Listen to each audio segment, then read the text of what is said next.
Ele é analista e mestre em História dos Estados Unidos pela Universidade Estadual da Geórgia.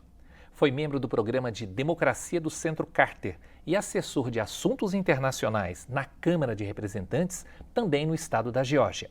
Formado em jornalismo pela Universidade Presbiteriana Mackenzie, atuou como assessor de imprensa no Itamaraty e no Senado Federal em Brasília. O projeto Memória do curso de jornalismo recebe hoje o jornalista Lucas de Souza Martins. Lucas, obrigado, um prazer revê-lo, um prazer tê-lo novamente aqui na universidade. Professor, o que eu posso dizer agora é bom estar em casa, de novo, voltar.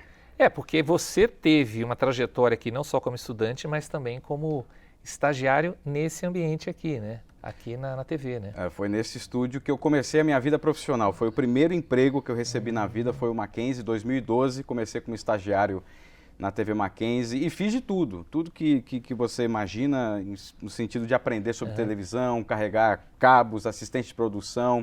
Brinquei um pouquinho na posição de cinegrafista, fui repórter, apresentador. Foi uma das experiências mais ricas da minha vida. Completas, né, também, né? E por que você escolheu fazer jornalismo, Lucas? Quer dizer, estou lá no ensino médio, de repente, pinto o jornalismo na minha vida. Como é que foi isso? Essa pergunta é ótima porque me parece que a resposta ela vai mudando ao longo dos anos e conforme eu vou amadurecendo e crescendo na trajetória profissional, eu tenho uma percepção diferente de como eu pensava lá atrás. Mas hoje a minha resposta é a seguinte: eu queria estar próximo da história do meu país, especialmente a história política do meu país. A minha família não tem políticos, nós não temos história de engajamento político e eu particularmente sempre gostei dessa área. E aí eu pensei que a maneira mais rápida para que eu tivesse acesso à oportunidade de estar em contato com pessoas que moviam o Brasil, que têm uma influência sobre a política brasileira, foi através do jornalismo. Então eu fiz jornalismo com uma certeza, uma convicção de que eu queria fazer jornalismo político. E jornalismo político em televisão. E não foi à toa que eu caí aqui na TV Mackenzie. Fiz muitas reportagens sobre sistema político brasileiro, entrevistei alguns políticos.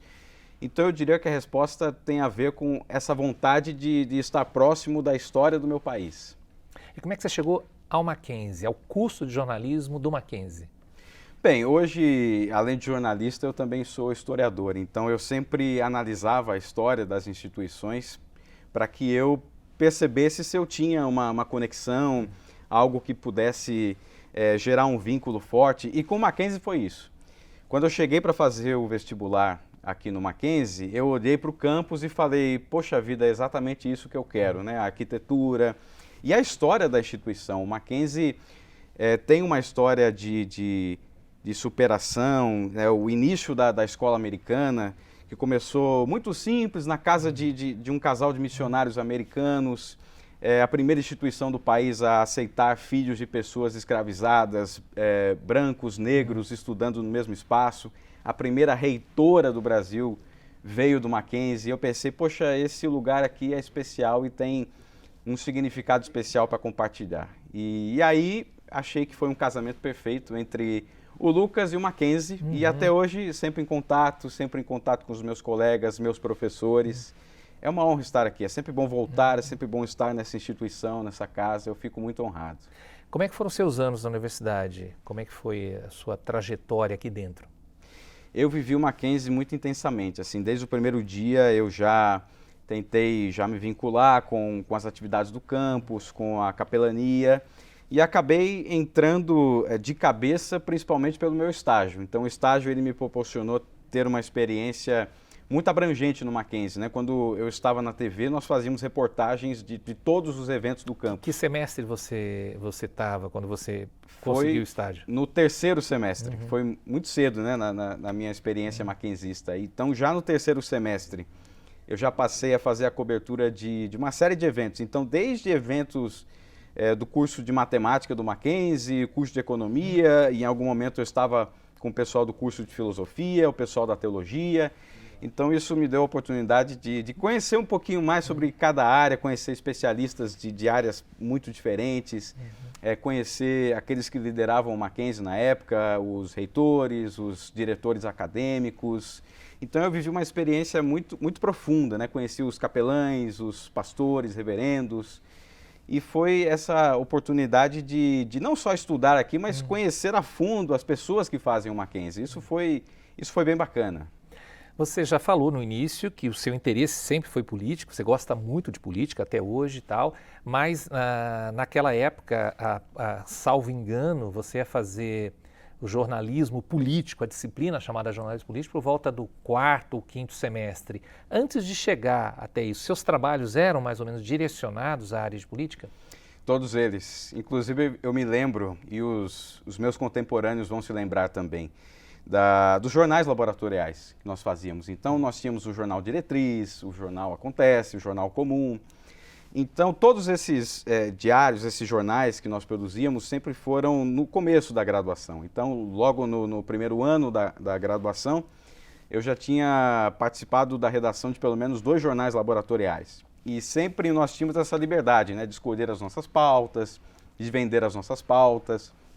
E, logicamente, eu querendo já ter uma imersão no jornalismo político, eu sempre tentava vender uma pauta que envolvesse a questão política. Então, os primeiros políticos que eu entrevistei na vida e que eu conheci na vida foram por conta dos jornais laboratoriais. Então, eu produzi reportagens em que entrevistei deputados, vereadores, não conhecia ninguém dessa área, mas eu ia lá, batia na porta, fui pela primeira vez na Câmara Municipal aqui de São Paulo, como repórter do Jornal Acontece, entrevistei 2 vereadores, inclusive essa matéria me lembro com muita clareza que foi capa do Jornal Acontece. Eu tenho até hoje aquela edição ali impressa. E foi através dessas experiências com jornais laboratoriais que eu tive essa imersão e me senti pronto para assumir um estágio anos depois na revista Veja, que me trouxe ainda mais experiência no jornalismo político, mas eu tenho certeza de que eu não estaria tão preparado para entrar num estágio tão concorrido como esse se não fosse as experiências que eu tive aqui no Mackenzie entrevistando políticos e escrevendo sobre política.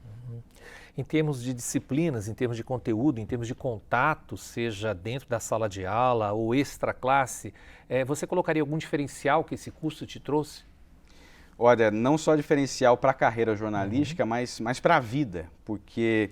Por exemplo, todas as bases que nós tivemos no curso, elas são fundamentais na minha vida até hoje. Eu que já tive a oportunidade de expandir um pouco, né, o meu campo de atuação, né, que hoje não que não se limita necessariamente ao jornalismo, mas todas as técnicas que eu recebi, por exemplo, de apresentação de telejornal, que você pensa assim, poxa, mas eu jamais vou apresentar um telejornal, porque tem gente que entra na faculdade de jornalismo querendo fazer jornalismo cultural, trabalhar com escrita.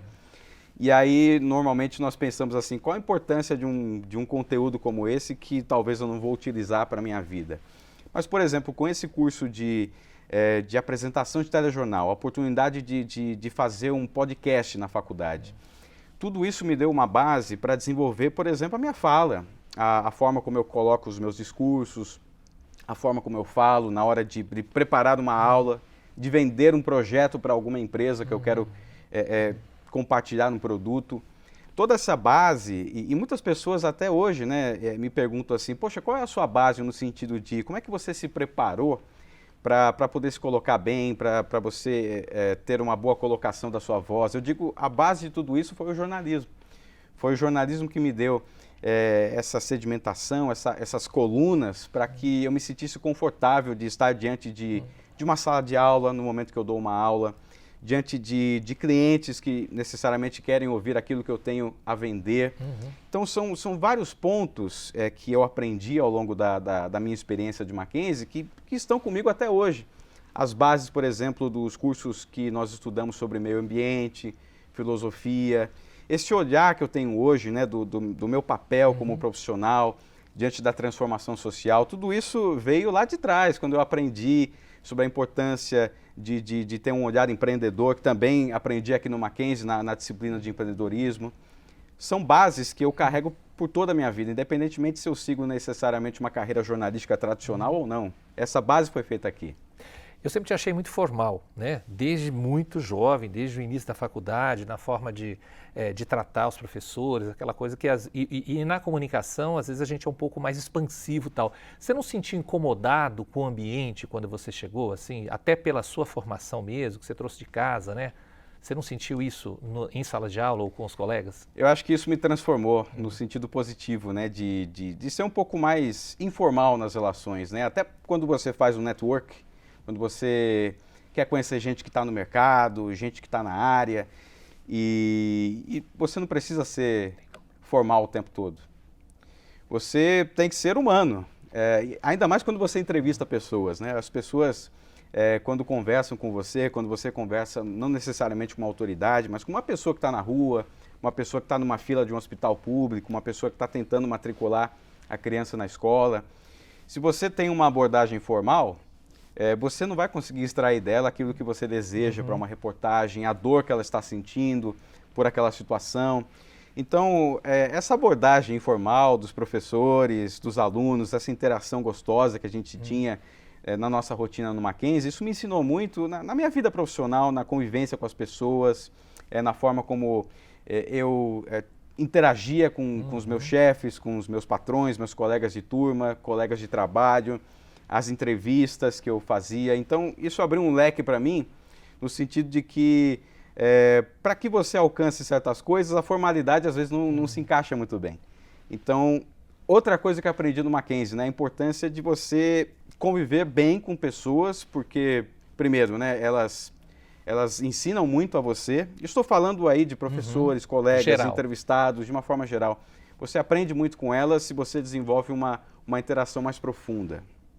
Isso eu aprendi no Mackenzie também. Você já entrou para fazer o curso de jornalismo, você já entrou para fazer o seu curso de graduação num período já que o diploma já não era mais obrigatório para o exercício da profissão. Você acha que a faculdade ainda tem uma importância na formação do jornalista? É fundamental, até porque toda a formação jornalística que eu tive no Mackenzie, especificamente falando, eu falo pela minha experiência.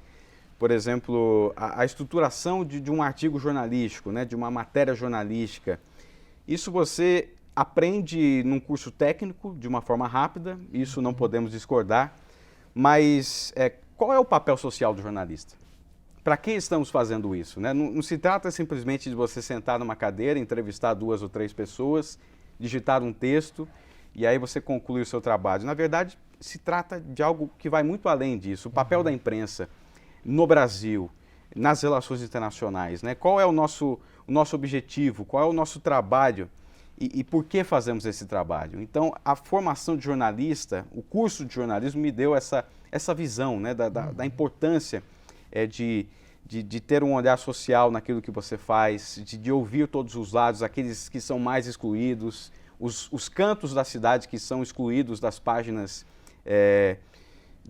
por exemplo, políticas, das páginas que tratam de tecnologia e normalmente só estão no caderno de cidades ou sempre retratadas como locais de violência. Então, aprendi isso na faculdade de jornalismo, não seria um curso técnico que me daria esse tipo de formação. Obviamente que a técnica também faz parte do curso de jornalismo, mas a formação social vem do curso de jornalismo. E o que você sentiu de diferencial são 8 anos de formação? O que mudou, ou se mudou, de 2014 para cá, na profissão? Bem, eu vou começar dizendo o seguinte, eu me lembro de uma aula no primeiro semestre, o professor entrou na sala de aula e a aula era sobre conteúdos digitais. E o professor perguntou assim, quem aqui tem um smartphone? Essa foi a pergunta que ele fez assim no início da aula, isso foi lá em 2011. E quase ninguém levantou a mão, não porque não tinha um smartphone, mas porque não sabia o que era o smartphone. A gente não sabia, não tinha uma ideia do que era exatamente aquilo que estava nos nossos bolsos. E o smartphone hoje faz parte da vida do ser humano. E a forma como nós consumimos notícia, ela mudou radicalmente nesses 8 anos, né, que eu já estou formado. Então o mercado mudou também, né? Hoje é imprescindível você conhecer redes sociais. Quando eu, por exemplo, entrei na faculdade de jornalismo, nós ainda nos comunicávamos na sala de aula pelo Orkut. E aí quando surgiu o Facebook era uma grande novidade e não existia o WhatsApp, por exemplo, essa comunicação instantânea. por exemplo, um aviso de última hora, às vezes o professor teve algum imprevisto, ele teve que adiar a prova por algum motivo, você só sabia quando chegava no campus. Hoje em dia essa comunicação é instantânea. E as pessoas também consomem nas ruas o jornalismo dessa forma instantânea. Ela não precisa chegar em casa para ligar o rádio, para ligar a televisão, ou precisa se sentar para absorver aquilo que está sendo transmitido. Então hoje o jornalista precisa muito mais de uma conexão muito forte com redes sociais, entender todas as redes sociais, não basta entender uma ou duas, você precisa entender quais são as que estão aí no cardápio de opções das pessoas, e isso na minha época não existia de forma intensa como existe hoje. Então, hoje a formação do jornalista, eu acho que ela é muito mais complexa, porque ela envolve situações, ferramentas que estão em transformação todos os dias. Então, para mim, hoje, o jornalista tem uma formação muito mais completa do que na minha época em que me formei. Em relação a conteúdo, você citou toda essa parte tecnológica e você é o cara que gosta de política desde antes do curso de jornalismo e tal. Como é que você analisa hoje a cobertura política? Vamos falar primeiro do Brasil. Queria que você falasse um pouquinho da cobertura do Brasil. Bem, o Brasil mudou muito no sentido da cobertura jornalística. Eu acho que mudou para melhor. Embora alguns veículos parecem que investem ainda na polarização como uma forma de lucro. Ou seja, vale a pena me posicionar politicamente porque eu sei que existe um público sedento por um tipo de informação que me favorece, que me agrada os meus ouvidos, e isso necessariamente gera uma intensificação dessa polarização que existe hoje no Brasil. Então, isso se aproxima muito com o que acontece nos Estados Unidos, que tradicionalmente, se você observar os principais jornais, o New York Times, por exemplo, a própria Fox News, que é emblemática, né, o apoio aos republicanos, eles sempre se posicionaram no sentido de, olha, nós apoiamos o candidato X, nós apoiamos aquele candidato. Mas aí você está falando em editorial e não na parte noticiosa, né? O que a Fox News faz é em tudo, absolutamente em tudo. Em cima dessa questão que você já citou, já que você citou o New York Times e o Washington Post, eles têm importância ainda como tiveram anteriormente? Eles têm essa importância na vida cotidiana do americano ou na política americana? Bem, se me permite fazer uma brincadeira com as palavras, eu diria o seguinte: eles têm a sua importância, mas não têm a importância.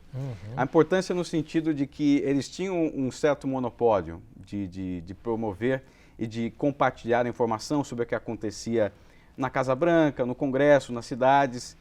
Hoje em dia eles continuam ativos, continuam com a sua gama de leitores, de assinantes, mas hoje há uma segmentação, há mais opções, as pessoas consomem notícia de outros meios e muitas vezes meios que agradam mais ao ouvido, né? Eu gosto bastante dessa impressão, agradam mais a sua visão política.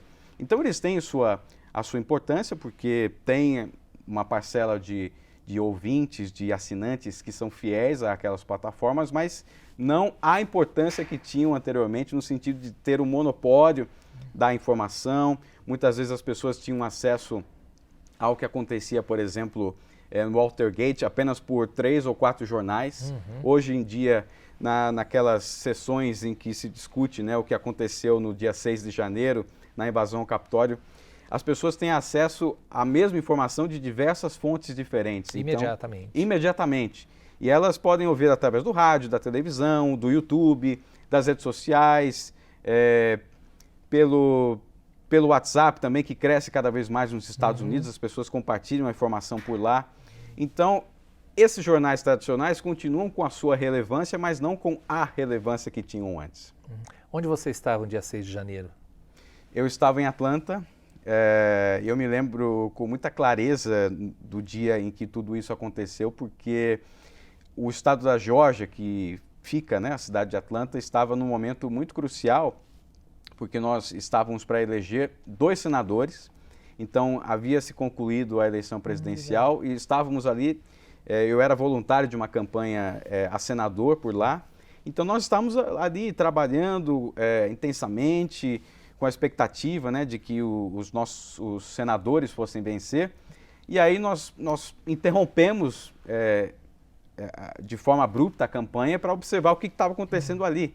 E eu que sou latino, né, e as pessoas brincavam com isso, né, no sentido de que, olha, os Estados Unidos hoje estão vivenciando um dia de América Latina, porque cenas como aquelas, né, de invasão ao Capitólio, de invasão a uma casa política, a Casa do Povo, era muito comum de você observar na Venezuela, no Equador, na Bolívia e não nos Estados Unidos. Por isso que eles até brincaram, né? Eu, como latino, também brinquei, né? Como é que vocês nos observam agora?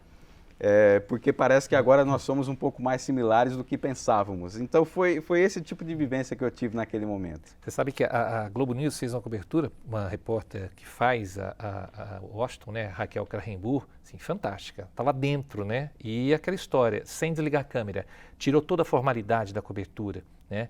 E eu estava acompanhando pela CNN e pela Globo News, e a cobertura da Globo News, inclusive, foi melhor do que a cobertura da CNN americana, né? Então a importância também do repórter estar ali naquele momento, né, intensamente, foi pegando o senador no meio do caminho, o deputado no meio do caminho, foi uma cobertura bastante interessante nesse sentido, né? Lucas, tem uma coisa, falando na política americana, eu falei, vamos falar da política brasileira, da cobertura e da política americana na sequência, fake news. Na sua época não tinha pelo menos essa expressão. Evidentemente, notícia falsa sempre existiu, mas não tinha essa expressão fake news. Como é que está hoje a questão da política americana na cobertura jornalística em relação a fake news? É gravíssimo, porque é um problema que é muito difícil de resolver. E aí nós, jornalistas, entendendo o nosso papel social e entendendo que esse papel social vem da universidade, né, no sentido de aprender o que é esse papel social, nós temos uma missão que é grandiosa e faltam trabalhadores nessa seara que é muito grande, porque como é que você vai controlar, como é que você vai ajudar aquelas pessoas que estão recebendo informações de diversas pessoas, diversas fontes diferentes, de diversas plataformas diferentes, no sentido de, olha, recebi esse link aqui que diz que aquele político está encrencado num problema de corrupção. E aí, como é que você vai controlar a pessoa que recebe esse tipo de informação? Ela não tem o hábito de checar a notícia, ela não conhece quais são os veículos principais, aqueles que realmente trabalham com checagem, aqueles que têm a tradição, né, de fazer uma apuração mais cuidadosa com relação às notícias. Então, eu acho que parte de nós, o dever não só de informar, mas também de formar. Nós estamos nesse momento que é transformador na vida do jornalista. Nós temos a obrigação que já se expandiu, que não é simplesmente informar, é formar, no sentido de mostrar como que nós fazemos esse tipo de filtragem. Não se trata mais do jornalista que é o único gatekeeper das relações entre notícia e o público. O público agora virou responsável por fazer esse gatekeeper e ele não tem as ferramentas, como nós jornalistas temos, para fazer essa filtragem, para fazer esse tipo de observação e de entendimento daquilo que se passa. Então, nós temos um papel que é fundamental no sentido de informar e formar e mostrar a essas pessoas como se faz um gatekeeper, né? Um processo de gatekeeper apurado e bem organizado. Nós temos esse papel. E claro que o que você está falando vale também para a cobertura jornalística brasileira. Temos eleições esse ano, 2022, você deve estar acompanhando, evidentemente, sabe que está extremamente polarizada. Qual é a tua visão? Como é que você, sem querer fazer alguma projeção, mas como é que você acha que pode acontecer aí em relação ao jornalismo e à política, em cima de tudo que a gente tem visto nos últimos tempos? Bem, é um momento bastante delicado, né? Toda polarização é complicada, os Estados Unidos viveram isso recentemente, 2020, no sentido de que o país é polarizado e aquilo gerou o que gerou, né, em termos de confusão nas ruas, de agressões, de ataques a edifícios públicos. Eu me lembro com muita clareza que no mesmo dia do 6 de janeiro, horas depois, outras casas legislativas naquele país foram cercadas por policiais, por barricadas, para impedir que as pessoas chegassem ali e fizessem o mesmo estrago que fizeram em Washington. É uma cena que você falou, jamais vai acontecer na democracia americana, evidentemente, não passava pela cabeça de ninguém, né? Pois é, e agora um cenário parecido ocorre no Brasil e também em outros países, né? A polarização parece ser a nova moda política na Europa, na América Latina, na Colômbia também existia um ambiente bastante polarizado, na França também. Então nós temos um papel que é fundamental de de talvez acalmar os ânimos, né? De mostrar para as pessoas que o caminho é o diálogo, o caminho é a democracia, na resolução de conflitos, na resolução dos problemas. Esse esforço nosso como jornalistas, eu sempre defendo a ideia de que o jornalista ele não pode ser simplesmente uma pessoa que faz o trabalho técnico, mas ele tem que ser um ativista, não no sentido ideológico da palavra, mas um ativista pelos valores fundamentais do nosso país, que é a democracia.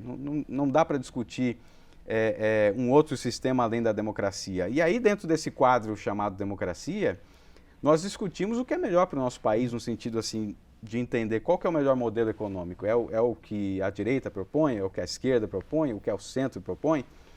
Nós temos que nos basear, nós como jornalistas, em valores que são fundamentais. E a democracia é um deles, é o mais importante deles. Então, valorizar valores fundamentais, ressaltar a importância deles, mostrar que eles são realmente extremamente necessários no nosso país, e a partir disso nós vamos discutindo dentro desse quadro democrático quais são os melhores sistemas, quais são os melhores modelos econômicos, quais são os melhores modelos sociais, mas sempre dentro desse quadro, democracia.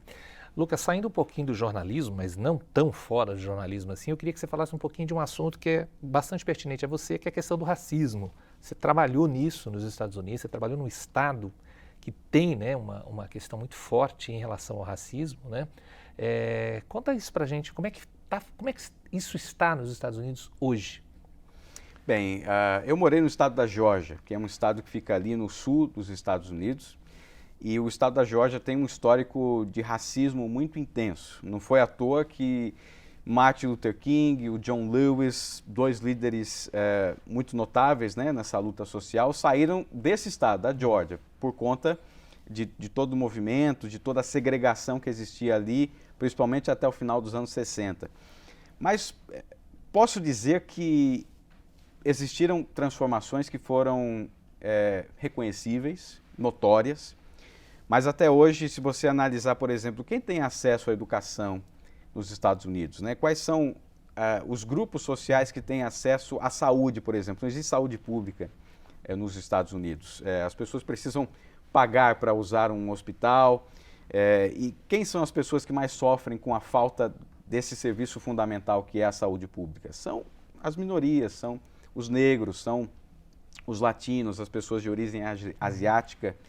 E eles necessariamente, por conta dessas deficiências também na educação, os bairros mais pobres dos Estados Unidos também têm as suas escolas, que são gratuitas, mas, por outro lado, são de menor qualidade. Os bairros que são chamados de suburbanos, e no sentido americano, suburbano é aquele bairro mais rico, é o bairro dos brancos. Então, os bairros suburbanos possuem as melhores escolas. Os filhos destes americanos que vão para essas escolas suburbanas, eles têm acesso facilitado a universidades de renome, a universidades que são tradicionais, que são mais caras, não existe universidade pública nos Estados Unidos. E aqueles que vêm desses grupos minoritários não têm acesso a esse tipo de formação, de educação.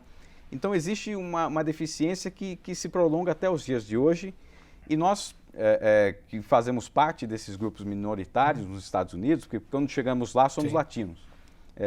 Não importa a cor da sua pele, não importa a sua formação, você é latino, e aí você passa a fazer parte desses grupos e você passa a trabalhar com eles por melhorias sociais, e é basicamente esse trabalho que eu tenho tentado fazer ali com os meus colegas americanos, e tem sido uma experiência muito rica. Tenho conhecido pessoas que são muito especiais, que são relevantes no cenário político americano, no cenário social, e tenho aprendido todos os dias com eles. Eles aprendem um pouco comigo sobre a cultura brasileira.